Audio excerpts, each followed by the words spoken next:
House Committee on Appropriations will come to order. Will the clerk please take attendance? Chair Whitwer. Here. Representatives O'Neill. Brixey. Hood. Raybeck. Morse. Hurry. Steckloff. Weiss. Martis. McKinney. Here. Menser. Morgan. Price. Skaggs. Snyder. Wilson. Leitner. Bolin. Green. Slaw. Beeson. Orton. Fink. Cavett. DeBoer. Kuhn. Schutte. Steele. Madam Chair, you have 25 members present. You do have a quorum.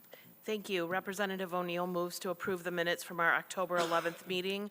There being no objection, the minutes are approved. Representative Leitner moves to excuse absent members. Without objection, the absent members will be excused from today's meeting. First on today's agenda is House Bill 4842, sponsored by Representative Price. This eliminates the requirement that pools of obligation issued by the State Building Authority be fully payable to creditors within 5 years.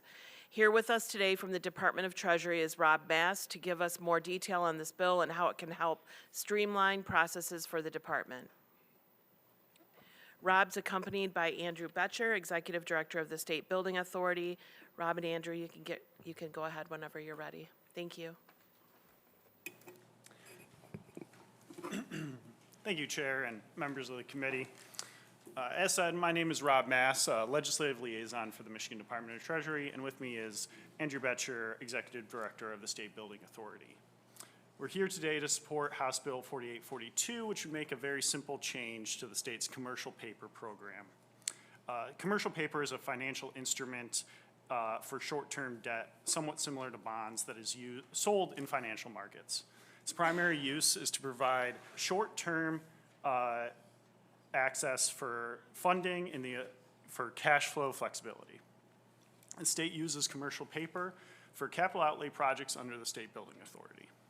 The bill before you today would remove the obligation for these pools of obligations to mature or end every 5 years. When the program first began in Michigan, it was the first of its kind in the nation, and the obligation to mature was a built-in sunset option. Since that time, the program's been incredibly successful at providing cash flow flexibility at a very low cost to the state. At this point in the program's life cycle, it essentially, the need to issue new series adds to the cost of running the program with essentially no benefit. Every 5 years, Treasury staff must prepare credit rating documentation and pay the credit rating agencies to verify the program. Instead, under this legislation, we would issue one series, and then each time that the state needs financing options, we would simply have new installments as financing needs demand. Thank you again, Chair and members of the committee, and we welcome any questions you might have.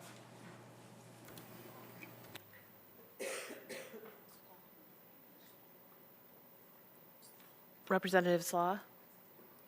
Thank you, Madam Chair. So, commercial paper is a more risky kind of investment tool. It's not risky, but it's more risky than a savings bond, as an example. Having been the Ottawa County Treasurer for 12 years, I've just got some questions about I guess, the thought process of eliminating a timeline. Are we able to buy commercial paper in any length of time then in this portfolio? How are we going to run this so that our time horizon is actual, something that we understand and we're not getting caught? Good question. So our commercial paper program is short-term. It's actually used for financing construction in progress. And it is always going to be short-term. We typically roll our commercial paper every 90 days, but it can go no more than, I think, 270 days. So it's short-term in nature. This requirement really only just causes legal fees and rating agency expenses for the authority.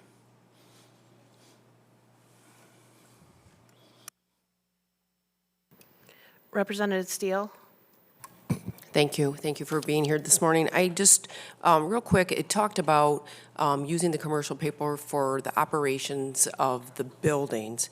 And is it specific to which buildings? Because there's a lot of vacant buildings right now that the state isn't occupying, and I'm thinking that maybe instead of continuing to operate them, that we sell them in lieu of continuing to borrow money to pay the operation of them.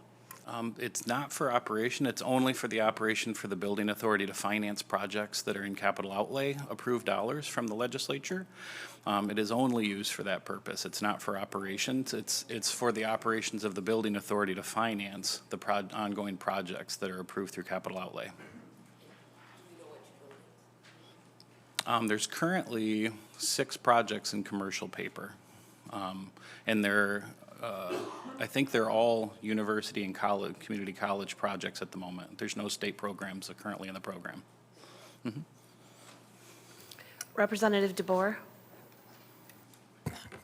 Thank you for being here. I'm just curious about our bond rating. Would this affect that at all? I know it just went up in June for this. No, nope, this doesn't affect it, and in terms of, we go to the credit rating agencies all the time for credit rating for each issuance.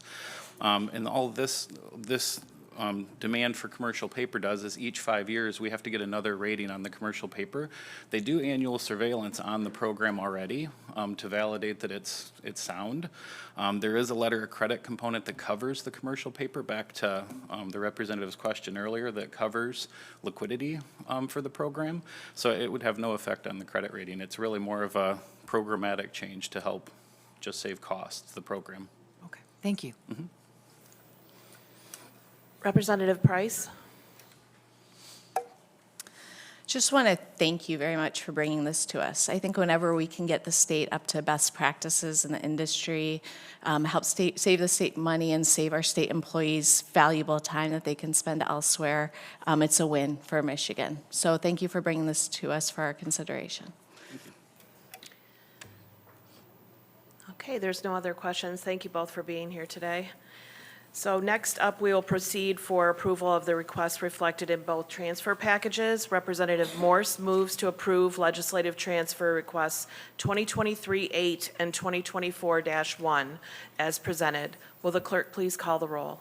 On the motion to approve legislative transfer requests 2023-8 and 2024-1, Chair Whitwer. Yes. Representatives O'Neill. Yes. Brixey. Hood. Yes. Braybeck. Morse. Purry. Steckloff. Weiss. Martis. McKinney. Yes. Menser. Morgan. Price. Skaggs. Snyder. Wilson. Leitner. Bolin. Green. Slaw. Eason. Horton. Fink. Cavett. DeBoer. No. Kuhn. No. Shudi. Steele. Madam Chair, you have 15 yeas, 12 nays, 0 pass. Legislative transfer request 2023-8 and 2024-1 is approved. Thank you. There's nothing else on the agenda, so seeing no further business, the House Appropriations Committee stands adjourned.